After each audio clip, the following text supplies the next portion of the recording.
Hello friends, എല്ലാവർക്കും മൗനരാഗം വർസിന്റെ ഇന്നത്തെ ഏറ്റവും പുതിയ എപ്പിസോഡ് പ്രൊമോ റിവ്യൂലോട്ട് സാധനം. ഇന്നത്തെ എപ്പിസോഡിനകത്ത് നമുക്ക് കാണാൻ സാധിക്കും, നമ്മുടെ കല്യാണിയാണെങ്കിൽ നമ്മുടെ ഇന്നലെ വിക്രമാണെങ്കിൽ ഒരു സ്ത്രീയുടെ മാല പൊട്ടിക്കാൻ ശ്രമിച്ചിട്ടുണ്ട്. ആ ഒരു സ്ത്രീയായിട്ട് പറയുകയാണ്, ഇന്നലെ ചേച്ചിയുടെ മാല പൊട്ടിക്കാൻ ശ്രമിച്ചത് എൻ്റെ അനിയനാണെന്ന് പറയുകയാണ്. അപ്പം ആ ചേച്ചി പറയുന്നുണ്ട്, ആ സ്ത്രീ പറയുന്നുണ്ട്, എന്നാൽ മോളെ എനിക്ക് കുഴപ്പമില്ല, മോളെ എനിക്കൊരു ഉപകാരം മാത്രം ചെയ്താൽ മതി, എനിക്ക് ആ മാല മാത്രം വാങ്ങിച്ചു തന്നാൽ മതി, അതിനുള്ള പൈസ തന്നാൽ മതി, കേസൊന്നും ഞാൻ രജിസ്റ്റർ ചെയ്യുന്നില്ലെന്ന് പറയണം. എന്നാൽ കല്യാണി പറയുന്നുണ്ട്, ഇല്ല, അവൻ കുറച്ചുകൾ അകത്ത് കിടന്നാലേ നന്നാകത്തുള്ളൂ, അതുകൊണ്ട് കേസ് ചാർജ് ചെയ്തോളാൻ പറയുകയാണ്. ഈ സമയത്ത് പോലീസ് സ്റ്റേഷനിൽ ചെന്ന് എസ് ഐനെയൊക്കെ കാണുകയാണ്. എന്നിട്ട് സംസാരിച്ചതിന് ശേഷം എസ് ഐ ചോദിക്കുന്നുണ്ട്, അവനെ നിനക്ക് കാണണമെന്ന് ചോദിക്കുമ്പോൾ കാണണമെന്ന് പറയുകയാണ്. ഞാൻ നല്ലപോലെ 2 പൊട്ടിച്ചിട്ടുണ്ടെന്ന് പറയുകയാണ്.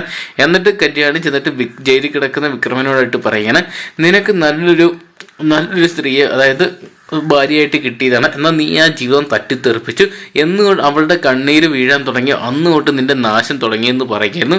ഈ ഒരു സമയത്തോട്ടാണ് നമ്മുടെ പ്രകാശൻ അങ്ങോട്ട് വരുന്നത്. പ്രകാശനാണെങ്കിൽ ഈ ഒരു നിപ്പ് കണ്ടിട്ട്, അല്ലെങ്കിൽ വിക്രത്തിന്റെ അവസ്ഥ കണ്ടിട്ട് സഹിക്കാനേ പറ്റുന്നില്ല. പ്രകാശൻ പൊട്ടിക്കരയുകയാണ്. എന്നിട്ട് പറയാണ്, നിന്നെ ഞാനൊരു രാജകുമാരനെ പോലെ അല്ലടാ വളർത്തിയേ, പിന്നെ നീ എന്തിനാണ് ഇങ്ങനെയൊക്കെ ചെയ്തേ? ഇപ്പൊ നീ പറഞ്ഞു നീ ഒരു പ്രശസ്തനായി, നീ പത്രങ്ങളിലും ന്യൂസുകളിലൊക്കെ ഉണ്ട് പേര് കേട്ട കള്ളൻ, അവളെവിടാന്ന് നോക്കുക, അവളാണെങ്കിൽ അങ്ങ് രാജകുമാരിയായിട്ട് നിൽക്കുന്നത്, നീ പെരും കള്ളനാന്ന് പറയാണ്.